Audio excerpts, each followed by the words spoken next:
diversidad de criterios que van relacionando todo un grupo de temas alrededor de la problemática de que el país vaya entrando en la nueva normalidad. Y precisamente sobre estos temas, sobre sus interrelaciones, sobre el consenso que se va construyendo alrededor de esta situación, es que queremos hablar en la tarde de hoy. Tenemos que partir que hemos vivido 2 años de cierre, de restricciones, en los cuales hemos estado ante situaciones y momentos muy duros y donde también hemos tenido que lamentar pérdidas dolorosas. Pero nos vamos levantando. Estamos en un momento en que realmente vamos controlando la pandemia y nos va abriendo perspectivas de cómo el país puede retomar su curso, su ritmo, su estabilidad. Como explicábamos al inicio del enfrentamiento a la pandemia, en la arrancada de la misma, esta iba a ser una carrera de fondo. Y yo recuerdo que en aquellos momentos dimos con luz de detalle todo un grupo de situaciones que pronosticábamos que se iban a vivir.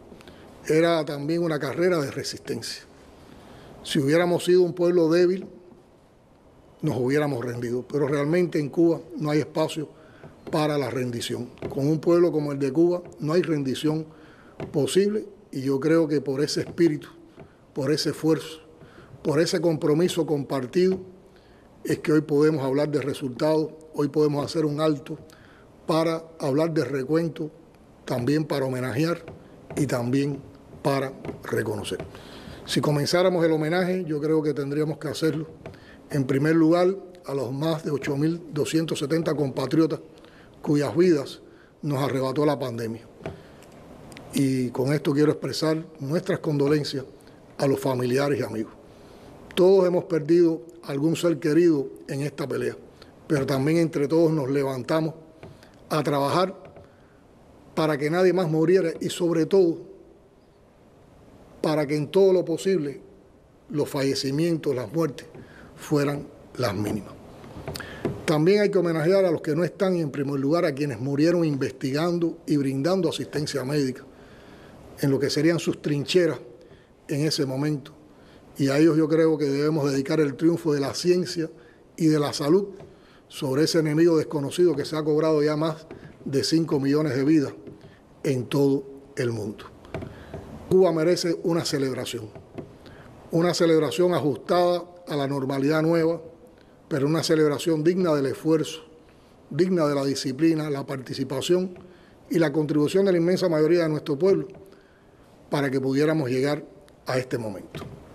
Destacamos una vez más que todo lo que hemos enfrentado ha tenido como un elemento adicional de mucho rigor la cruel, la criminal política del imperialismo yanqui contra Cuba, que trató de aprovechar este momento donde también existieron incertidumbres para apretar todas las tuercas, darle todas las vueltas a las tuercas del bloqueo, para difamar, para calumniar.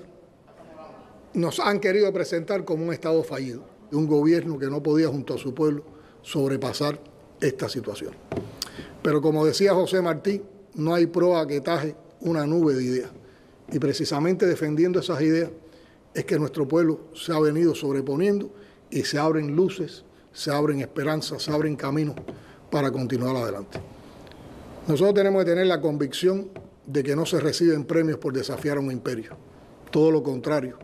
En ese desafío constante contra el imperio que nos quiere desaparecer como nación y como revolución, se reciben campañas y amenazas, prohibiciones y castigos. Y en estas condiciones hemos recibido más, un bloqueo totalmente recrudecido. Es por eso que estamos, y solo lo menciono una vez más, dando estas ideas, en que está, independientemente de que el bloqueo persista, estamos obligados a saltar por encima de él con nuestras propias fuerzas.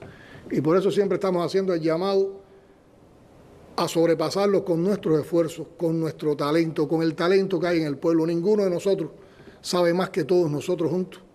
Y por eso, con esas propias fuerzas, nosotros podemos lograr conquistas y podemos atenuar en mucho las dificultades que nos ocasiona el bloqueo. Esa sería la manera de defender la patria. La patria es lo que nuestros padres nos dejaron como herencia. Y esa no es una herencia material, no es una herencia de riqueza, es una herencia sobre todo de compromiso. Es una herencia que nos obliga a juntos escalar montañas. Y yo creo que en un momento como este podemos declarar que estamos llegando a uno de los picos de esas montañas y que por lo tanto también este es un tiempo de cosecha a partir de lo que hemos sembrado con ese esfuerzo, con esas realizaciones, con ese empeño. Estamos a disposición para comentar estos temas, para hablar sobre estos temas, para reflexionar sobre esos temas y contamos con la presencia de un grupo de periodistas que nos han estado acompañando en todos estos meses de arduo trabajo en la gestión de gobierno, también desde la gestión y la labor partidista, enfrentando esas situaciones. Por lo tanto, los convoco a que comiencen las preguntas. A ver, Angélica. Mis saludos, presidente, y por supuesto, gracias por la oportunidad. Mi pregunta tiene que ver específicamente con algo que usted ha dicho. ¿Se puede afirmar que en estos momentos hay un control de la epidemia en Cuba? Y, por otra parte, ¿qué garantías tenemos los cubanos de que no tengamos que enfrentar otros picos pandémicos tan duros como los que hemos vivido en estos últimos meses? Es una pregunta muy interesante porque la respuesta a la misma nos va a llevar a definir los resultados que hemos logrado con todo ese empeño que hemos descrito y, por otra parte, la manera en que tenemos que comportarnos y la manera en que tenemos que afrontar. Vamos primero a hablar de los resultados que son los que nos pueden llevar a la afirmación de que sí tenemos control con la pandemia. Y después vamos a reflexionar sobre un grupo de situaciones que nos dan como sentido que la pandemia no ha finalizado. Por lo tanto, nosotros tenemos que saber, controlando la pandemia, convivir con esa pandemia que existe. Y me voy a apoyar en algunos datos y en algunas gráficas que forman parte del tablero de control con el que trabajamos, en el que nos auxiliamos diariamente para poder desarrollar la gestión en nuestro trabajo. Por ejemplo, aquí tenemos una primera gráfica que representa desde el primer día de marzo los casos positivos que fueron mostrándose por día y está actualizado hasta el día de ayer. Recuerden que empezamos con un nivel de incidencia muy bajo que nos demostraba que en la misma medida que íbamos aprendiendo de la pandemia, éramos capaces de controlar la pandemia a partir de todo el perfeccionamiento que se hizo y la actualización en nuestros protocolos. Y ya habíamos empezado a introducir algunos medicamentos biotecnológicos muy novedosos. Cuando arribamos a finales de año y principios de enero, que ya teníamos un control de la pandemia, abrimos las fronteras. En aquel momento fue el primer momento que aspiramos en llegar, en entrar en la nueva normalidad. Y tuvimos en ese momento un flujo, sobre todo de cubanos residentes en el exterior o de cubanos que estaban de visita en el exterior, que venían de países en los cuales había muchos niveles de transmisión. Y por otra parte, empezaron a llegar también un grupo de turistas. La magnitud de los ingresos de personas al país en esos momentos no nos permitía ubicarlos a todos en centros de aislamiento porque sobrepasaba la capacidad de nuestros centros de aislamiento y tuvieron que ir a la cuarentena domiciliaria. Y hay que reconocer críticamente que no siempre se cumplieron todas las medidas que habíamos establecido, no fue efectivo ese ingreso domiciliario y ahí empezó a manifestarse una transmisión que era totalmente diferente a la que existíamos en otros momentos. Sobre todo porque en ese momento empiezan a entrar cepas mucho más agresivas a nuestro país, como es la conocida cepa Delta. Y fíjense que todo este comportamiento comenzó a incrementarse hasta un punto tal que en los meses de julio, agosto, septiembre, alcanzó niveles muy altos, casi nos acercamos a los 10.000 casos diarios. En esta etapa se estaban investigando las vacunas, en esa etapa la habíamos pedido a nuestros científicos, que necesitábamos soberanía con las vacunas y ellos estaban en las etapas de investigación y en las etapas de ensayos clínicos. Ya después, cuando empezamos a aplicar los estudios de intervención que nos permitieron llegar a la intervención en grupos y comunidades de riesgo, se comenzaron a tener resultados que después facilitaron la vacunación masiva de la población. Y ya con los resultados de la vacunación masiva y las incidencias que íbamos teniendo en relación con la inmunización de la población, ha provocado en las últimas 4 o 5 semanas un decrecimiento con una pendiente que ustedes ven negativa, pero además que nos ha llevado a que en estos momentos, hoy precisamente, estamos por debajo de los 400 casos diarios. Por lo tanto, estamos casi que regresando a los niveles que había en enero de este año. Por lo tanto, este es un dato o esta es una historia de lo que ha ocurrido en la pandemia en cuanto a casos diarios que nos demuestra que hemos estado controlando la enfermedad. Fíjense, de este pico pandémico que tuvimos en tiempo prolongado a los niveles estables de disminución de casos que estamos teniendo. Vamos a pasar a otra lámina. Bueno, aquí estamos también representando el número de casos que hemos tenido por mes. Enero, que fue cuando empezó a manifestarse un determinado comportamiento diferente, fue creciendo, los picos de julio, agosto, septiembre, y ya en octubre, como parte del resultado de la vacunación, empezamos a disminuir, pero miren cómo vamos en noviembre. Noviembre, donde ya casi vamos a alcanzar la mitad del mes, está muy por debajo de la mitad de lo que teníamos en enero a inicio del año. Por lo tanto, es otra manera también de representar ese control que vamos teniendo por la pandemia. De igual manera han ido disminuyendo, han ido disminuyendo las muertes. Esta es la misma tabla anterior, pero con relación a las muertes que se produjeron por meses. En la misma relación con que se incrementaron los casos por meses, se incrementaron los fallecimientos por meses. Por lo tanto, también en julio, agosto, septiembre, existieron picos de fallecimientos. Disminuyeron en octubre, ya cuando empieza a tener efecto la vacunación masiva. Y miren, en noviembre creo que vamos por 31 fallecimientos en los días que han transcurrido, también acercándose a la cifra de enero de ese año. Pasamos a otra diapositiva. Este es un modelo, digamos, primario. Este es un modelo que me hice yo mismo, ya cuando comenzamos a trabajar la etapa de decrecimiento. Es un modelo muy simple, pero lo voy utilizando. La curva en azul más claro da lo que pronostica el modelo, y las barras es el comportamiento de casos que hemos tenido diarios, y como ven, el modelo ha sido bastante exacto. Claro, se ha ido ajustando en la misma medida que le vamos añadiendo los datos y las correlaciones de lo que va pasando. Pero es un modelo muy simple que yo utilizo solo para mi trabajo personal cada día, pero que plantea que ha existido una tendencia al decrecimiento de los casos. Hay modelos que son los que trabajamos con más rigor, desarrollados por la Universidad de La Habana, la Facultad de Matemáticas de la Universidad de La Habana, que es el modelo que tomamos en cuenta todos los martes cuando nos reunimos para evaluar desde el punto de vista científico todas las problemáticas en el enfrentamiento a la COVID, que describen esto en una situación mejor y con más rigor científico, pero también lo que muestran es este decrecimiento, y más o menos estamos en los mismos órdenes de casos por día, lo que demuestra que estamos en el control de la pandemia. Y vamos a una tabla donde yo quiero, además, para demostrar lo que hemos logrado, una comparación en algunos indicadores de nuestro país con lo que ha ocurrido en el mundo y con lo que ha ocurrido en la región de las Américas.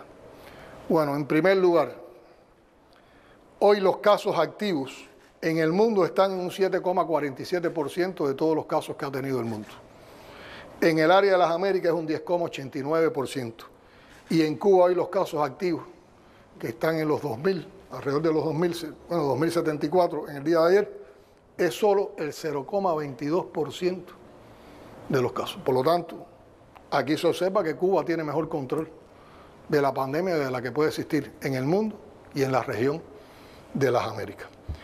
Eso da otra relación, que es el porciento de recuperados. O sea, personas que sufrieron la enfermedad y ya han sido recuperados. Sería la diferencia entre los casos positivos que existieron, los fallecimientos y los activos que quedan. Miren, Cuba presenta un 98, ya casi un 99% de casos recuperados de la enfermedad. Las Américas un 86,66 y el mundo un 90,5. O sea, hay una diferencia porcentual notable que demuestra la eficiencia de los resultados que vamos obteniendo. Y un tercer indicador es la letalidad, o sea, los fallecimientos en relación con los casos positivos que hemos tenido.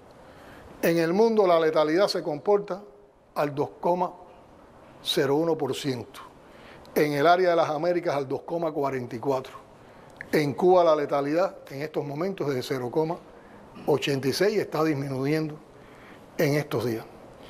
Esto significa que en las mismas condiciones en que se ha enfrentado a la pandemia, en el caso de Cuba con todas las problemáticas que hemos descrito y sobre todo la influencia del bloqueo y nuestras carencias, si nosotros no hubiéramos logrado control de la enfermedad con las medidas aplicadas y con los resultados de nuestras vacunas y de nuestros protocolos, hoy podríamos decir, si nos guiamos por lo que está pasando en el mundo, en las Américas, que nosotros hubiéramos tenido una letalidad de 2 a 3 veces mayor que la que hemos tenido. O dicho de otra forma, hemos logrado disminuir la letalidad que nos correspondía por el comportamiento de la pandemia con relación a lo que sucede en el mundo en 2 o 3 veces. Y yo creo que esos son resultados que realmente reconocen la labor que se ha realizado por parte del sistema de salud, por parte de nuestros científicos y también con la cooperación y la participación de todo nuestro pueblo. Ahora, independientemente de estos resultados, estamos desafiados a convivir con la enfermedad. La COVID-19 no va a desaparecer. No hay pronóstico, no hay indicios científicos que garanticen que va a desaparecer. Nosotros durante casi 2 años nos hemos preparado, tenemos aprendizaje, se ha consolidado un método cubano basado en ciencia e innovación que nos ha permitido llegar hasta aquí, que aprovechó las potencialidades que tenía el Comité de Innovación y el Sistema de Ciencia e Innovación del Ministerio de Salud Pública, junto con el de BioCuba Pharma, y también creando interconexiones entre ese sistema de innovación, el sector productivo de bienes y servicios y el resto de otras entidades que también participan como parte del sector del conocimiento, como han sido las universidades que se han vinculado a esto. Y con todo eso hemos logrado una gestión de ciencia e innovación para enfrentar la COVID. Ustedes han estado al tanto de semana por semana, todos los martes, tenemos un encuentro con los científicos y siempre en esos encuentros aparecen nuevas luces, aparecen nuevas perspectivas, se hacen balances y análisis de los resultados que van teniendo y nos proponemos nuevos elementos. Yo creo que ha existido además una integralidad en ese trabajo de la ciencia en la atención a estas problemáticas, porque fíjense, en el transcurso de todo este tiempo, ese sistema de gestión de innovación primero estuvo centrado en aprender de la enfermedad y en establecer las secuencias más robustas posibles en los protocolos de atención a los pacientes. Pero también estuvimos trabajando para evitar y cortar la transmisión. Hemos también tenido que enfocarnos a los diferentes pasos que han llevado al desarrollo de las vacunas. También se han incluido los estudios para mejorar la calidad de vida de los que han sido convalecientes. Y como ustedes conocen, también tuvimos que hacer una proyección hacia cómo atendíamos esta problemática en personas vulnerables, en comunidades vulnerables y en nuestros niños. Por lo tanto, ha sido toda una secuencia de trabajo que nos ha dado fortaleza, pero también ha sido un proceso de aprendizaje. Y yo creo que una de las cosas más destacables, que hoy indudablemente constituyen un elemento de orgullo nacional, es la soberanía que nos dieron nuestras vacunas. Hemos podido vacunar, ya tenemos con vacunación completa más del 70% de nuestra población, más del 90% con al menos una dosis. Y seguimos y continuamos. Yo estaba viendo unas estadísticas que reviso semanalmente, que las da un sitio que se llama El Mundo en Datos, y que viene una de las estadísticas que presenta es la vacunación por país. Y aquí nosotros hemos ido viendo cómo Cuba va evolucionando y va subiendo en los lugares con relación a la población totalmente vacunada. Recordemos que nosotros, por las propias limitaciones que hemos tenido, tuvimos que empezar a diseñar nuestras vacunas. O sea, por tanto, nosotros entramos a la vacunación tal vez una etapa un poco más tardía que como pudieron entrar otros países que tuvieron dinero para pagar las vacunas y que fueron favorecidos en el suministro que dieron algunos mecanismos internacionales con las vacunas. Pero nosotros tuvimos primero, con todo el proceso de investigación, de ensayos clínicos y todas las fases que lleva, crear nuestras vacunas, desarrollarlas, asegurarnos que tenían las posibilidades de ser llevadas a una vacunación masiva. Ahora, ¿qué está sucediendo? Aquí yo comparaba el lugar en el que estamos ahora, que es el 33, esto es de hace 3 días, el lugar 33 en % de población vacunada totalmente. El problema es que nosotros estamos creciendo en una velocidad de vacunación más o menos semanal, un 4,4% cada semana. Sin embargo, los últimos países que sobrepasamos y los países que estamos más cerca a sobrepasar solo están creciendo en rango entre un 0,3% a no más de un 2%. Por lo tanto, nosotros vamos sacando una ventaja con todo ese empeño de vacunación que hemos organizado a nivel del país, que en los próximos días va a tener también resultados muy favorables en la misma medida que se completa la vacunación con los niños y en la misma medida que vamos entrando ya también a la vacunación de los casos que han sido afectados por la enfermedad, o sea, de los convalecientes. Ahora, hay otros elementos también que nos han dado fortaleza. Se han creado laboratorios de estudios moleculares en todas las provincias del país, en el municipio especial de la Isla de la Juventud. Cuando empezó la pandemia prácticamente teníamos solo 3 laboratorios de este tipo.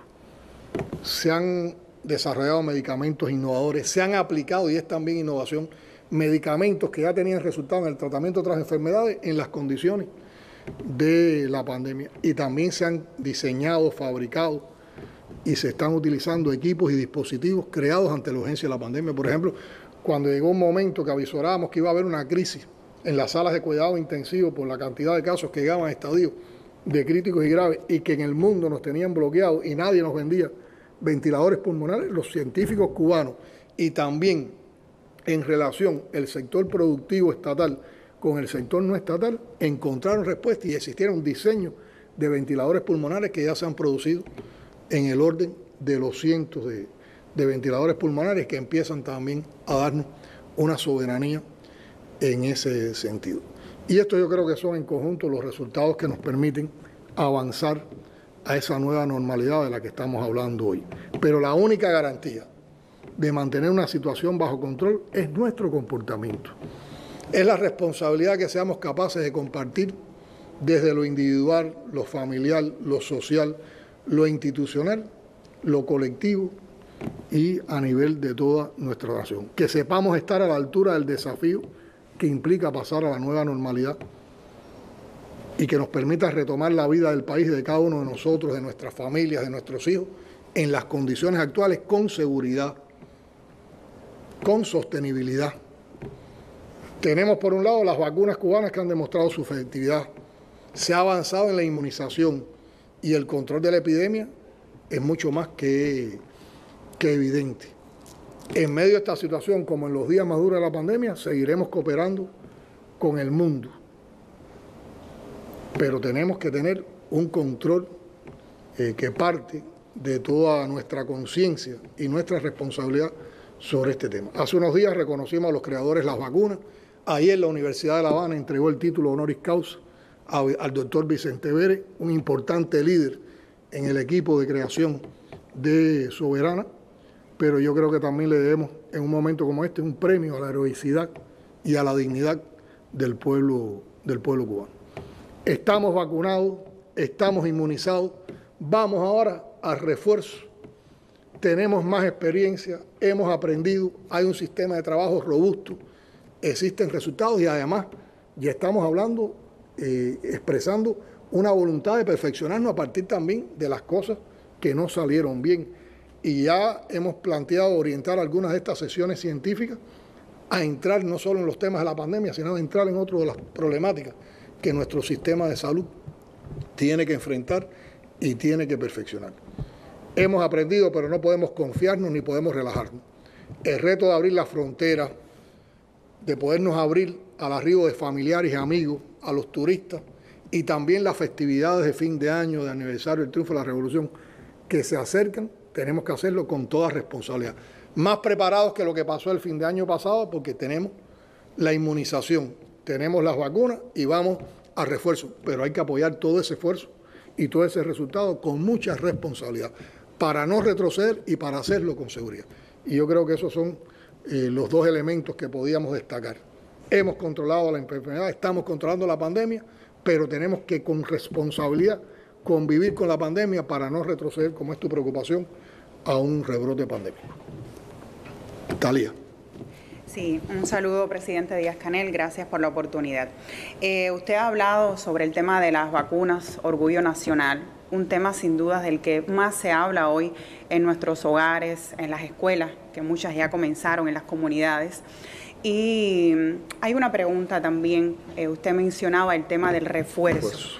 Se comienza este proceso de vacunación de refuerzo en el país cuando todavía no está inmunizada toda la población, aunque sabemos, y usted lo ha informado, que es alto el nivel de inmunización en el país. Y también muchos cubanos se preguntan si este esquema anti-COVID-19 de vacunación que tenemos la mayoría de los cubanos no es suficiente. ¿Por qué viene este refuerzo? Bueno, interesante pregunta también. Yo creo que tenemos que abordar varios elementos y la conjugación de los mismos los que nos va a llevar a la respuesta y a la convicción de por qué debemos hacerlo y cuánto es insuficiencia o cuánto es una capacidad que tenemos de sostenibilidad en lo que estamos haciendo. Bueno, primero, no podemos olvidar que el desarrollo de la vacunación en Cuba fue un sistema que tuvo etapas.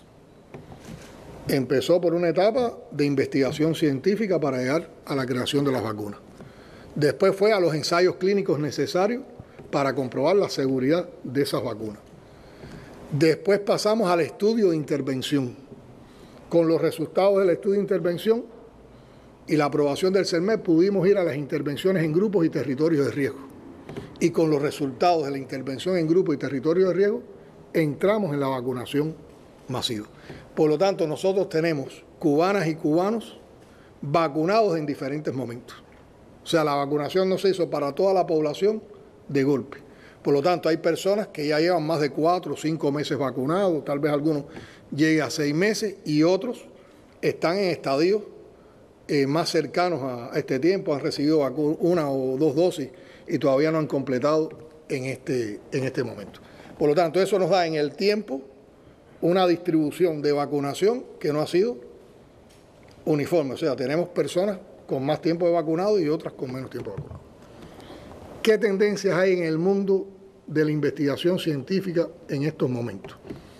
Bueno, varios países con la aparición de cepas más agresivas han realizado estudios que determinan que es importante dosis de refuerzo para que sus vacunas, estoy refiriéndome a vacunas de otros países porque las nuestras actuaron y vacunamos a la gente en presencia de cepas muy agresivas y han tenido efectividad con esas cepas, están probados. Pero en esos estudios que se han hecho en un grupo de países han determinado que para mantener niveles de inmunización altos es necesario en un determinado tiempo que varía en dependencia de la efectividad que mantiene las vacunas en el tiempo, las diferentes vacunas en el tiempo, de dosis de refuerzo. Esa no es una situación solo con las vacunas de la COVID, nosotros sabemos que hay muchas vacunas, incluso dentro de las campañas de vacunación cubanas, hay vacunas que se reactivan cada cierto tiempo. Por lo tanto, a nivel mundial hay una tendencia a ir también a esas dosis de refuerzo por estas razones que les he explicado. ¿Qué consideraciones han hecho los científicos cubanos que las compartieron con nosotros en la sesión científica que se desarrolló el pasado martes, donde algunos de ustedes estuvieron?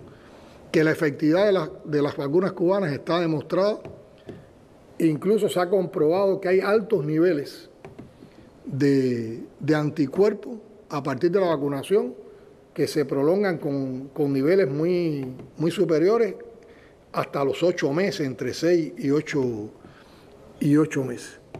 Pero ellos también plantean que tomando en cuenta las tendencias internacionales, tomando en cuenta también la efectividad nuestra, tomando en cuenta que no podemos retroceder y tomando en cuenta que tenemos a la gente vacunada en diferentes momentos del año, del tiempo, es importante entonces ir con dosis de refuerzo.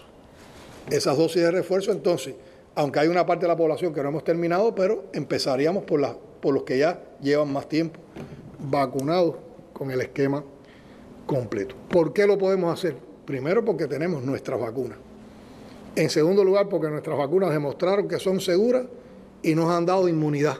Y ahora queremos prolongar esa inmunización para evitar llegar a los brotes pandémicos. Y hay todo un grupo de posibilidades, yo diría incluso de variantes, de dosis de refuerzo que ellos las explicaron y además las demostraron muy bien en esa sesión científica, donde a partir de la vacunación prima, o sea, si te vacunaste primero con Ardala o si te vacunaste con Soberana, cómo te pueden complementar la dosis de refuerzo usando Ardala o usando Soberana 01, que es una de las que está dando muy buenos resultados en los estudios que se están haciendo sobre dosis de refuerzo.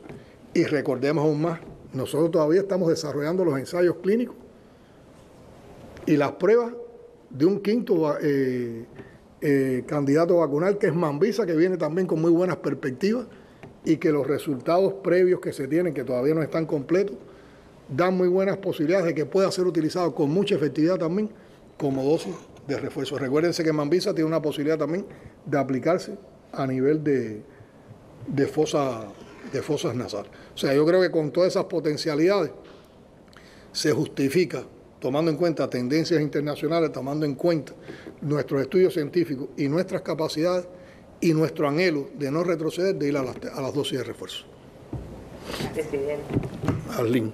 Usted hablaba en esa magnífica instalación que se inauguró en el Mariel, que usted inauguró hace unos días, que da mucha esperanza también en cuanto a la producción de vacunas. Y pienso en cuando empezó a hablarse de las vacunas cubanas,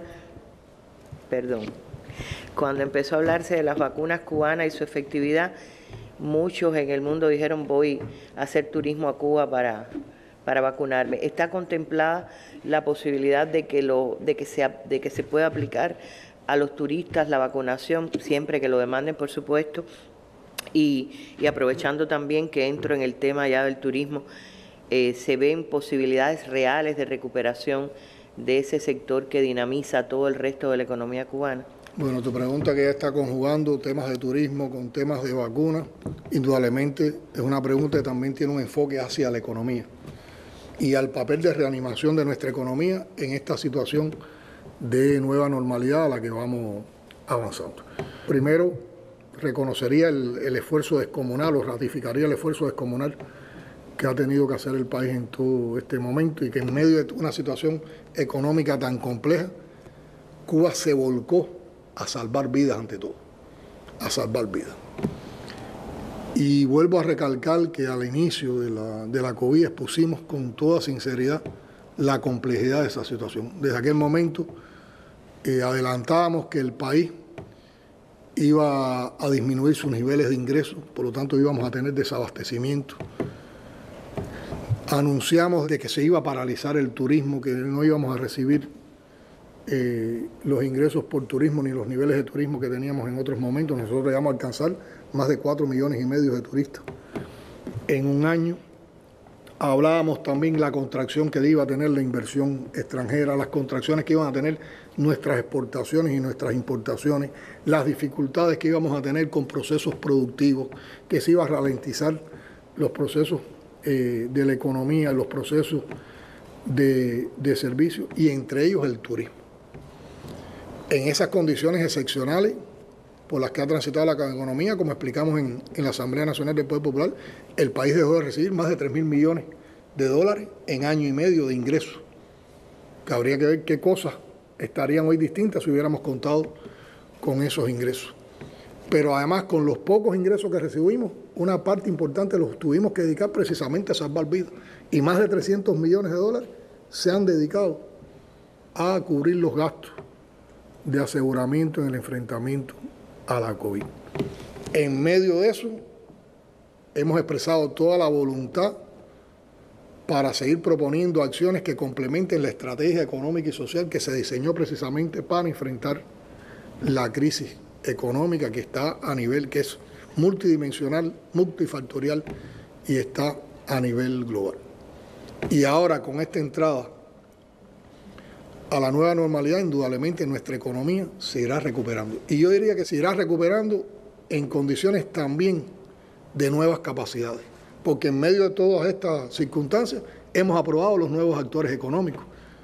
Está fluyendo, yo diría, con un buen ritmo la aprobación de las nuevas formas de gestión, tanto en lo estatal como en lo no estatal, y por lo tanto, indudablemente, ese entramado de formas de gestión estatales con formas de gestión no estatales, yo diría que en un tiempo más cercano que tarde, irá también dando una dinámica en la oferta de servicios, en la oferta de bienes a nuestra población. Pero en esta recuperación económica, indudablemente, y es por eso que es tan importante tu pregunta, el turismo juega un papel fundamental en esa recuperación, porque el turismo también habla el resto de la economía, ese concepto de locomotora de la economía, que además ahora tendrá más potencialidades porque encadenará más formas de gestión, tanto estatales como formas de gestión no estatales. Y tenemos que ver también lo que hemos dejado de percibir precisamente porque el turismo estuvo contraído en estas condiciones de pandemia. Yo siempre a veces digo de una manera un poco trivial o vulgar, el turismo es la actividad económica que suena contadora todos los días en el país. Y cuando tenemos ingresos por el turismo, el país tiene más aire, más oxígeno para avanzar en la economía. No por gusto el imperio ha atacado el turismo como una de nuestras actividades económicas que saben que nos provoca afectación. En medio de toda esta situación, nosotros tenemos que reconocer que en la economía, al tener menos ingresos, al tener menos cubierta la demanda de la población, al tener un mercado ilegal en divisas que está provocando también una tasa de cambio muy por encima de la tasa de cambio oficial, nos ha provocado un fenómeno de inflación para el cual se están haciendo estudios y también vamos a vencer ese reto. Entonces, en estas condiciones de la nueva normalidad y con toda la preparación que se ha hecho, estamos esperando que haya un mayor arribo de turistas que incluso lo que habíamos pronosticado inicialmente en medio de esta situación. Y hoy la manera en que se están moviendo los tour operadores, las agencias de viaje, también las compañías aéreas, nos están indicando que a partir del día 15 vamos a tener secuencias de vuelo que superan la media centena de vuelos semanales y eso se va a estar incrementando durante todo el mes de noviembre y va a tener niveles más altos en diciembre y en el mes de enero. Por lo tanto, en lo que queda de año debemos recibir casi la mitad de los turistas, una cifra de turistas en mes y medio, que es casi el 50% de lo que hemos recibido en todo este año en las condiciones de pandemia. Por lo tanto, hay un incremento inmediato. Estamos vaticinando que va a existir un incremento inmediato del turismo, pero no una recuperación inmediata de la actividad turística, pues recuerden, nosotros teníamos cifras de casi 4,5 millones de turistas al día, pero es un buen comienzo. Yo diría que está por encima de las expectativas que teníamos con la contracción que va teniendo la economía mundial y con la difícil situación todavía que hay en la COVID en un grupo de países que son origen de turismo hacia Cuba. Y en medio de eso, Arlene, si un turista desea vacunarse, podrá vacunarse. Están todos los diseños, incluso para el turista que venga con un tiempo, o para el visitante que llegue a Cuba con un tiempo prolongado y se quiera vacunar en Cuba, tendrá todo el seguimiento para completar todo el esquema. Para los que no pueden completar el esquema porque están por el tiempo que llevan en Cuba y por los intervalos que van de una dosis a la otra, se le aplica su primera dosis y las dosis restantes las llevan ellos con todas las indicaciones, con todo el método y con toda la posibilidad de su seguimiento.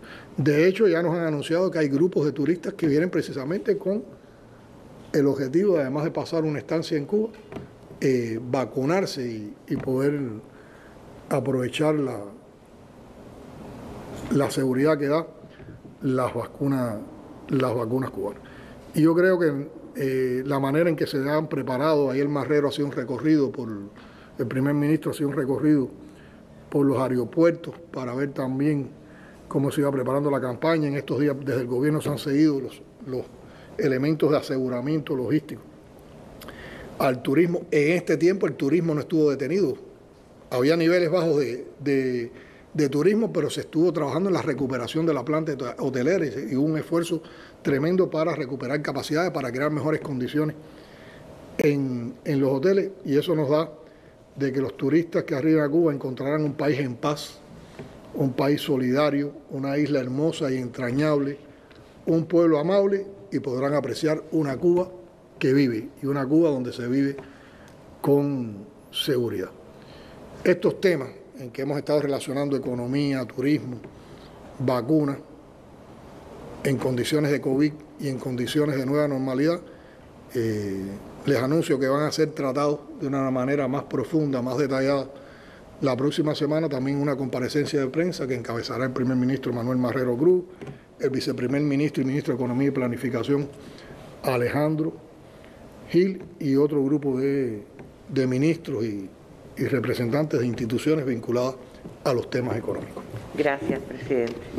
Bueno, yo creo que podíamos hacer una pausa. En esta dosis están la fe y la fuerza de un país más protegido, más inmune, más feliz, más protegido, más inmune, más feliz, más protegido. Alina. Saludos, presidente. Saludos, Alina. En los meses recientes hemos visto un renacer del trabajo comunitario. Un fuerte movimiento ha vivido, por ejemplo, La Habana, en más de 60 barrios que estaban muy necesitados de transformación, que tenían problemas acumulados. De hecho, esa idea se ha expandido a otros lugares del país. Hace solo horas usted estuvo por las provincias de Guantánamo y de Granma, y también ahí pudimos constatar los periodistas que le acompañamos de cómo se van transformando las comunidades y se van resolviendo problemas que estaban incluso muy acumulados. Usted dijo allá en Oriente que hay que hacer estas transformaciones sostenibles y sistemáticas, y que incluso este trabajo con los barrios más necesitados, incluso en algún momento yo creo que es una transformación que abarcaría todas las comunidades del país, llegó para quedarse. Ahora bien, ¿cómo lograr desde su punto de vista esa sostenibilidad y esa sistematicidad? El origen de tu pregunta indica hacia dónde tenemos que ir. Yo sé que hay insatisfacciones en el trabajo, han existido momentos de alza y de menos intensidad en el trabajo de los barrios, pero yo creo que cada vez que vayamos a abordar la problemática de los barrios, no podemos desconocer y dejar de reconocer que en medio de todos los momentos han existido líderes de proyectos comunitarios que sí se han mantenido estables y que han sido nichos de experiencia y de trabajo con relación a los barrios. Y lo digo porque eso fue lo que yo sentí en uno de los primeros encuentros que tuvimos con representantes de sectores sociales que fueron con los líderes de proyectos comunitarios, que fue en San Isidro, y de ahí aprendimos mucho para toda esta labor que hemos estado tratando de intensificar y de propiciar. Y yo creo que la sostenibilidad de ese trabajo estará en la misma medida en que nos vayamos afianzando en todo un grupo de conceptos que estamos defendiendo con este trabajo en los barrios. Primero estamos defendiendo el concepto del poder popular, del ejercicio del poder popular como parte de nuestro sistema político en la construcción socialista, que pasa porque existan momentos en que los ciudadanos puedan debatir, puedan plantear sus preocupaciones, sus aspiraciones, sus motivaciones y puedan proponer soluciones. Que exista también un momento en el cual se puedan entonces implementar esas propuestas y que exista también un tercer momento mediante el cual hay rendición de cuentas y hay control popular sobre lo que se hace. Y si eso lo vemos desde cómo está todo organizado a nivel de nuestro sistema político, hay que decirle que ahí hay que darle un papel fundamental a los delegados del poder popular, que son representantes del pueblo, porque entonces el pueblo participaría directamente y también indirectamente a través de la gestión del delegado, a través de la gestión de las comisiones y a través de la gestión de las asambleas municipales del Poder Popular. Por lo tanto, los vecinos están teniendo la capacidad de decir, dentro de tantos problemas que no podemos resolver todos a la misma vez, de definir prioridades. Eso que plantean los vecinos los representa su delegado en la Asamblea Municipal. La Asamblea Municipal, a partir de las posibilidades de recursos que tiene, aprueba cuáles prioridades se van a trabajar, eso regresa al barrio, la gente van trabajando y así van perfeccionando, van haciendo control popular y vamos retroalimentando los resultados. Si lo hacemos de esa manera, hay sostenibilidad y pasa por entonces ese concepto de poder popular bien apoyado en elementos de democracia y de participación popular, que convierte a los beneficiarios, que son los vecinos, en protagonistas del cambio y de la transformación que van teniendo en el barrio. Por otra parte, como necesitaba un impulso, porque también la pandemia nos paralizó procesos como estos del trabajo en los barrios, hemos pedido que las instituciones públicas, las instituciones estatales, las empresas en cada territorio y los organismos de la Administración Central del Estado, en el caso particular de La Habana, participen en todo este proceso. Eso empieza a darnos un elemento de construcción de la responsabilidad social que debe tener todo el sistema institucional, todos los actores económicos cubanos que van por responsabilidades en todo lo que hacemos, desde las responsabilidades que hay por cualquier institución pública que esté ubicada en un barrio, por ejemplo, con el tema del desarrollo sostenible de ese barrio, con la protección del medio ambiente, de no agredir al medio ambiente, de trabajar también en función de la comunidad, pero también va construyendo una sensibilidad en esas instituciones, en esos colectivos de trabajadores y en esos dirigentes sobre las problemáticas del ciudad. Y si partimos de la sensibilidad, indudablemente habrá también una proyección más intensa y más intencionada hacia el barrio. Por lo tanto, no se trata de intervenir el barrio, se trata de respetar lo que el barrio propone y apoyar y ayudar al barrio, acompañar todo ese proceso de transformación. Y todo eso entonces tenemos que apoyarlo para cumplir con ese propósito de que todo este trabajo sea sostenible, con lo que estamos diseñando ahora y que hay un grupo de académicos, de expertos que están trabajando estos temas. Primero, tenemos que descentralizar un grupo de competencias hacia los municipios, para que los municipios puedan ejercer la autonomía de gobierno que les reconoce la Constitución. Tenemos también que darle un nuevo enfoque a los presupuestos municipales para que en los municipios, en el presupuesto, estén contenidos recursos que faciliten ya no solo trabajar con una muestra de barrio como estamos haciendo ahora, sino extender acciones a todos los barrios. Y que todo esto entonces se conecte con las estrategias de desarrollo territorial que ya han sido aprobadas, con los proyectos de desarrollo local y con el fortalecimiento de los sistemas productivos locales. Y ahí estamos también planteando un redimensionamiento empresarial que vaya propiciando que más empresas estatales tengan subordinación municipal, para que el municipio pueda contar con entidades estatales y además actores económicos no estatales que puedan encadenar y que puedan trabajar en función del desarrollo del municipio. Y yo creo que todo esto lo podemos englobar también en que la práctica política con que tenemos que trabajar en los barrios es la de hacer política, con los conceptos de hacer política en la revolución, con lo que definía Jara a partir de la experiencia del pensamiento martiano y del comandante en jefe, que es una combinación de ideología, ciencia, ética en la práctica política. Y por eso yo creo que el trabajo en los barrios llegó para quedarse, no solo llegó para quedarse, sino que tenemos que lograr que sea sostenible, articulando todos estos elementos y con la convicción de que aunque hay muchos problemas que no los podemos resolver todos de golpe, sí todos los días le iremos arrancando pedazos a cada uno de esos problemas. Pero es esencial fortalecer las vías de participación, que es lo único que hará sostenible esta revolución en las comunidades y extenderlo a todo el país. En días pasados, ustedes lo conocen, invitamos a todos los primeros secretarios de los comités provinciales del partido y participaron en la experiencia de la timba, compartieron con la población, vieron la experiencia de la timba y después tuvimos un debate sobre esa experiencia y sobre lo que ellos venían haciendo en provincia. Ahora en este mes ya estamos encabezando visitas a provincias como las que iniciamos ayer por Guantánamo y Granma, donde uno de los elementos que estamos apreciando es cómo se está trabajando entonces en los barrios. Hay que decir que ya en las provincias también tenemos participación en los barrios, lo vimos ayer en Cecilia, en Guantánamo, y en Pedro Pompa, en Bayamo. Vemos también el espíritu que se crea entre los vecinos, los niveles de participación, y es muy importante, ayer lo compartía con esos vecinos, el control popular. Es el pueblo controlando lo que se hace para que todo tenga calidad. Si dejamos de hacer las cosas mal hechas, la responsabilidad las tenemos los propios vecinos. Por lo tanto, yo creo que es afianzar experiencias que ya están dentro de la revolución, es convertir excepciones en reglas, y yo creo que es también una atención más directa, más intencionada hacia las personas que están en desventaja, hacia los que tienen algún tipo de vulnerabilidad, y eso demuestra que la fuerza de la revolución está en los barrios. Saludos, presidente, y a todos los compañeros. Me quería referir a los intercambios que en los últimos meses usted ha sostenido con los más diversos sectores de la sociedad cubana, que indudablemente han tenido un gran impacto en los cubanos.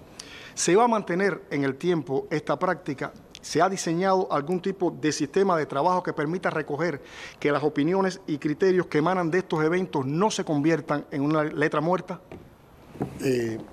Tenemos que decir que han sido muy provechosos. Lo primero es reconocer que han sido muy provechosos esos intercambios recientes con diferentes sectores de nuestra sociedad, pero quiero acotar que no es algo nuevo.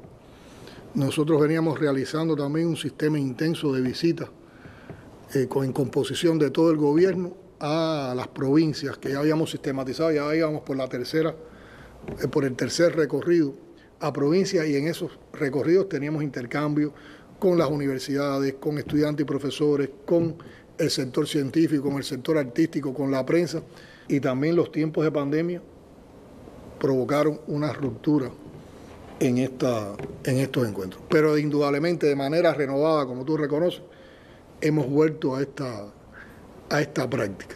Y yo creo que lo hemos hecho con una perspectiva más amplia de participación y de aporte. Y en pocos meses hemos tenido encuentros con representantes de los economistas, los juristas, los empresarios, los periodistas, las federadas, militares, trabajadores por cuenta propia, artistas, jóvenes, líderes comunitarios y religiosos, campesinos, científicos, deportistas, y también con personas de la comunidad LGBTIQ+. Y todos han sido muy reveladores y de mucho compromiso. Tenemos todo documentado, y tanto el partido, la dirección del partido, como el gobierno, esto constantemente actualizado de lo que va saliendo en cada uno de esos encuentros. Y en los propios espacios del sistema de trabajo vamos controlando cómo se van dando respuestas a los planteamientos de estos encuentros. Por lo tanto, ya eso está en sistema de trabajo, que era una parte de tu pregunta. Y yo creo que ya es evidente que muchas de las cosas que se han planteado las hemos empezado a implementar. Por ejemplo, las transformaciones que hicimos en algunos de los planteamientos del ordenamiento que estaban relacionados con la producción agropecuaria, y el perfeccionamiento que hicimos con las 63 medidas para potenciar y estimular la producción y la comercialización de alimentos, tiene que ver con los aportes que tuvimos en 2 encuentros con productores agropecuarios. Los juristas abordaron 2 temas fundamentales: cómo mejorar nuestro proceso de creación normativa y cómo trabajar profundizar en el tema de la asesoría jurídica. Hemos ya introducido cambios en el proceso de creación normativa.